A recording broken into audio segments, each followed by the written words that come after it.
Hi, welcome to another episode of Hot Takes. Usually, political memoirs are rather dry, boring, dreary affairs.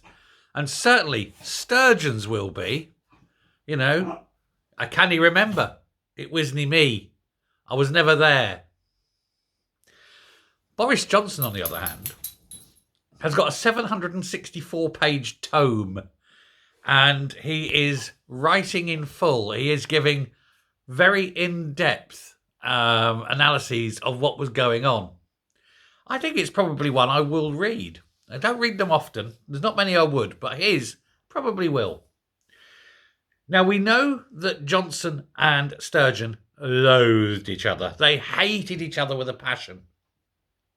She called him a meandering clown. He's taken to describing her in somewhat different manner. And of course, what's really upsetting for her is she only got £300,000 for her memorandum, her memoirs rather, and she was there all those years. He was in and out in 5 minutes, and they've paid him way, way, way more, nearly double, And of course, his book's going to sell. Hers will be done. Actually, hers will sell, right? Because the powers that be, whoever it'll be, millionaires or whatever, the WEF lot or whatever, they'll make sure that millions of copies, hundreds of thousands of copies at least, will be sold just simply to get her up there and give her some cash. It's a money laundering scheme for her. But Boris, he will genuinely sell them. He will make a fortune off his. Now, I'm not going to go through this huge piece, and it is a very long piece, but it's the way Boris Johnson describes Nicola Sturgeon during the pandemic, which I think sums it up. It's a brief, rather brutal dismissal, which may obviously affect Sturgeon. She won't be happy. She might have to go back and edit her book and make Boris out to be an even bigger bastard than before, I suppose. But as we know, they clashed repeatedly. Now, Boris is the fool. Boris is an idiot. He should have done this as a cobra, done it out the Cabinet Office and said, no, it is a national thing, it's not a regional thing, and stopped Nippy in her tracks. But he didn't. He's an idiot. So he got what he deserved. But he kept saying that she had this urge for differentials.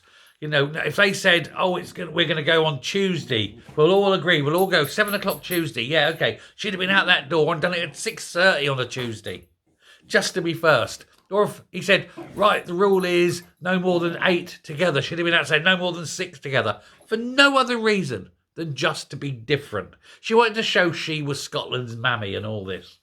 And so there was this constant clashing. And it really annoyed him. It absolutely annoyed him. But he did it to himself, so I've got no sympathy.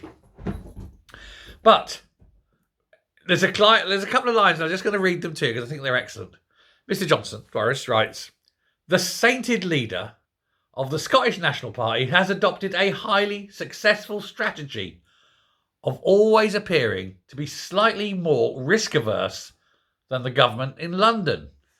And since a majority of the British people tended to be on the opposite side, this generally went down well. So Nicola would use her devolved freedoms to keep schools closed, to keep masks on, and to keep people locked down for just that little bit longer than in England and in Wales."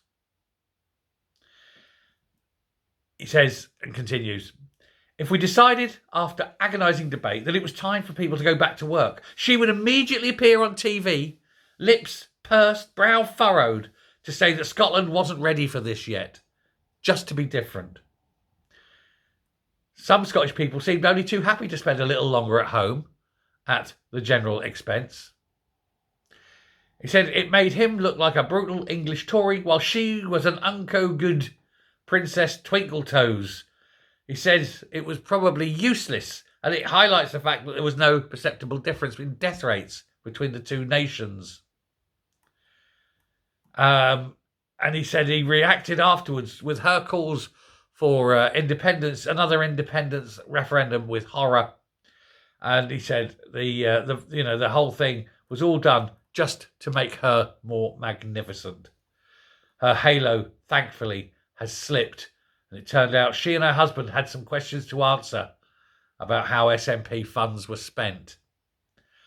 So I'm happy to say that by the end of my campaign, they were more or less dead, and independence in Scotland was more or less dead. And I believe that COVID has actually helped us settle that question for a generation at least. Well done, Boris. She has got no way of responding, of course. She doesn't lack. She doesn't have the personality. She doesn't have the ability to communicate like that. And for all his faults, Boris does. She'll be sitting at home, grinding her very small teeth, stamping her tiny little feet, and thinking, what could have been? But it wasn't. But it's all Boris's fault. He should have done that out of Cobra and said, no, this is what it is. You lot ain't getting a say. So, hey, don't be nice. Not when it comes to the SNP. They'll turn every situation to an advantage for them. Still, Boris isn't the one being investigated for 10,000 murders, is he? Thanks a lot. Bye.